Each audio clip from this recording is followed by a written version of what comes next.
ہندوستان پاکستان میں صرف میلاد النبی کا فیض ہے کہ آج ہم مسلمان ہیں. اگر میلاد النبی کو اسی وقت روک دیا گیا ہوتا تو آج ہندوستان اور پاکستان کی سرزمین پر نہ تو کوئی مسلمان نظر آتا اور نہ کوئی مسجد نظر آتی, نہ کوئی خانقاہ سلامت رہی ہوتی, نہ کوئی عبادت خانہ نظر آتا آپ کو. یہ فیضان ہے میلاد النبی صلی اللہ علیہ وسلم. دوستو, مصطفیٰ کا میلاد شوق سے منایا کرو, شوق سے کیا کرو, احترام و عقیدت کے ساتھ کیا کرو. چلتے چلتے دو ایک باتیں جو بڑی ضروری ہے اس کو عرض کر دوں. میلاد پاک کے حوالے سے بڑا احترام لازم ہے, بہت احترام لازم, اس کو یاد رکھیے گا. میلاد پاک میں جب بھی آئیے تو کسی ایسے ویسے انداز میں آئیے, اس لیے کہ حدیث پاک اس سلسلے میں آئی ہوئی ہے کہ ہمارے اعمال حضور کی بارگاہ میں صبح و شام پیش کیے جاتے ہیں. حضور کی بارگاہ میں صبح و شام, ہم یہاں بیٹھے ہیں نا, صبح کو ہمارا یہ عمل حضور کی بارگاہ میں پیش کیا جاتا ہے. حدیث کے سلسلے میں حضور فرماتے ہیں جب میرے امتی کا عمل اچھا ہوتا ہے تو مجھے خوشی ہوتی ہے, اور جب اس کا عمل خراب ہوتا ہے, برائی ہوتی ہے, تو مجھے دکھ ہوتا ہے, میں اس کی مغفرت اور بخشش کی دعا کرتا ہوں. یہ حضور کا فیضان ہے صلی اللہ علیہ وسلم. قرآن کی آیت کریمہ ہے لقد جاءکم رسول من انفسکم عزیز علیہ ما عنتم. تمہارا کسی مشقت اور گراں باری میں پڑ جانا حضور کو بہت ہی زیادہ گراں ہو جاتا ہے. جب تم ظلم کرتے ہو, ہم ظلم کرتے ہیں, گناہ کرتے ہیں, ہمیں تو احساس نہیں ہوتا, لیکن اس کا پورا درد قلب مصطفیٰ پر محسوس ہوتا ہے. رسول اکرم کو تکلیف ہوتی ہے. قرآن مقدس کی آیت کریمہ سورہ نور شریف کی آیت کریمہ ہے فَإِذَا دَخَلْتُمْ بُيُوتًا فَسَلِّمُوا عَلَىٰ أَنفُسِكُمْ مِنْ تَحِيَّةٍ مُبَارَكَةٍ. جب تم اپنے گھروں میں داخل ہوا کرو تو اپنی نفس کے اوپر سلام کیا کرو.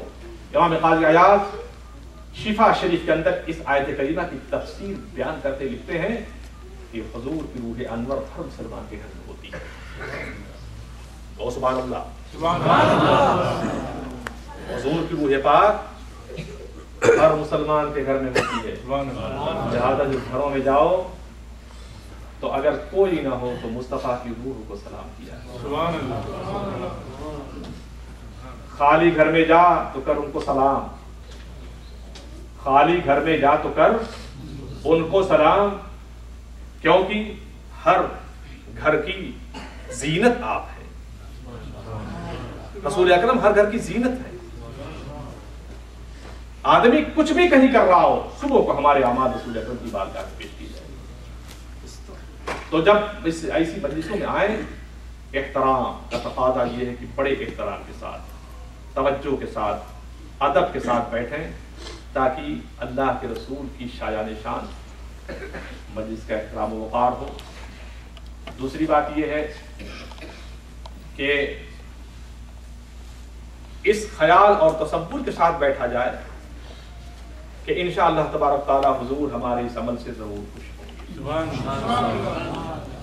گے, انشاءاللہ ضرور خوش ہوں گے. اس بنیاد پر کہ ہم ان کا ذکر کر رہے ہیں, ہمیں یہ شرف اللہ نے عطا فرمایا کہ ہم اپنے آقا کا ذکر کریں, اپنے محبوب کا ذکر کریں. اردو کا بڑا مشہور شعر ہے, آپ نے سنا ہوگا, درد دل کے واسطے پیدا کیا انسان کو, درد دل کے واسطے پیدا کیا انسان کو, ورنہ طاعت کے لیے کچھ کم نہ تھے کروبیاں.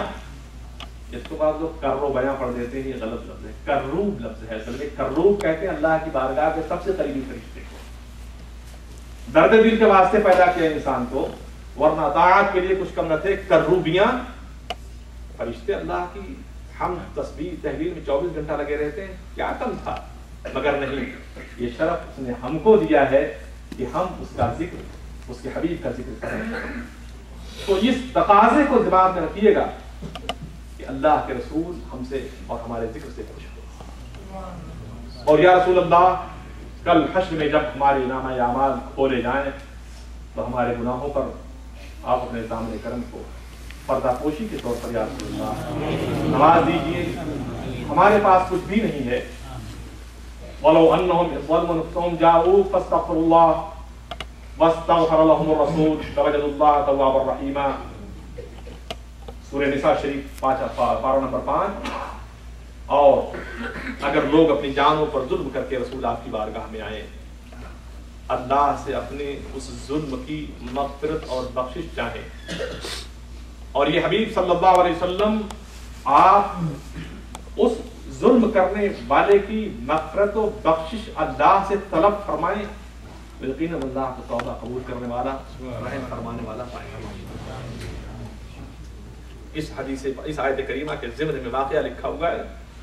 دیہات سے ایک اعرابی آئے، انہوں نے حضور کے وصال پاک کے بعد آئے، قبر انور کچی تھی، قبر پر یوں ہاتھ رکھ کر کے گر پڑے اور اپنے رخسار کو اس پر رگڑنے لگے اور کہنے لگے یا رسول اللہ. روتے جاتے تھے. کلام الہی جو آپ پر اترا آپ نے اس کا حق ادا کر دیا. یہ اللہ کے رسول جو آپ پر کلام اترا تھا اسی میں آپ نے یہ بھی بتایا ہے کہ اگر جو لوگ اپنی جانوں پر ظلم کر کے یہ رسول آپ کے پاس آئیں اور اپنے گناہوں کے اللہ سے معافی چاہیں اور آپ اللہ تبارک و تعالیٰ سے معافی طلب کرنا ہے تو اللہ تعالیٰ کو ضرور توبہ قبول کرنے والا پائیں گے. یا رسول اللہ میں نے اپنی جان پر ظلم کیا ہے، یا رسول اللہ میری مغفرت میری بخشش اللہ کی بارگاہ میں طلب فرما دیجیے. یہ کہہ کر کے جانے لگے. کچھ ہی دور گئے تھے، قبر انور سے آواز آئی، روضہ پاک سے آواز آئی. اس اعرابی سے اس دیہاتی سے کہہ دو کہ اللہ نے اس کی توبہ قبول فرمایا. تو اس خیال، نظریہ اور اس عقیدہ حسنہ کے ساتھ یہاں آئیے. یا رسول اللہ آپ کی ذات اقدس کی شایان شان ہماری بنسبت بالکل نہیں ہے. جن کے قدم عرش کی وسعتوں پر پڑ رہے ہوں، لوح محفوظ جن کے نگاہوں کے سامنے ہو، کائنات جن کی نگاہوں کے سامنے سمٹی وجوہ ہتھیلی کی شکل میں، جو رب کریم کی بارگاہ میں حجاب عظمت میں جلوہ بار ہو چکے ہوں، ہم اس خاک پر رہنے والے ان کی بدعت، ان کی ثنا، ان کی تعریف کا حق کیا ادا کر سکتے ہیں. لیکن یا رسول اللہ یہی ٹوٹے پھوٹے عاشقوں آنسوؤں کے کچھ قطرات ہیں، کچھ بدعملیوں کی یہ نذرانے ہیں اور ہمارے کچھ دلوں کی خواہشیں ہیں آپ کی بارگاہ نظر یا رسول اللہ سے قبول فرمائیں. الحمدللہ رب العالمین. مجھ سے گزارش کی گئی ہے کہ ادارہ المدینہ اسلامک سوسائٹی کے مالی تعاون کے حوالے سے یہ میرا ٹاپک ختم ہو گیا، میلاد کا ٹاپک ختم ہو گیا، اب ایک نیا ٹاپک ہے. اس کا ٹائم ہے ادارے چلتے ہیں تو باہمی تعاون بھی چلا کرتے ہیں، اور یہ بہت بڑے اعزاز کی بات ہے کہ دین کی خدمات میں آپ کا کوئی $1 کوئی 1 سینٹ نکل جائے. یہ ذخیرہ ہے قیامت کے دن کے لیے. دینی خدمات کسی بھی نوع سے ہو، قولی، عملی، مالی، فعلی، اخلاقی، کسی بھی نوع سے، سب کے اوپر اللہ تعالیٰ کی بارگاہ سے انشاءاللہ جو دیا جائے گا. اور دینی خدمات کے حوالے سے تو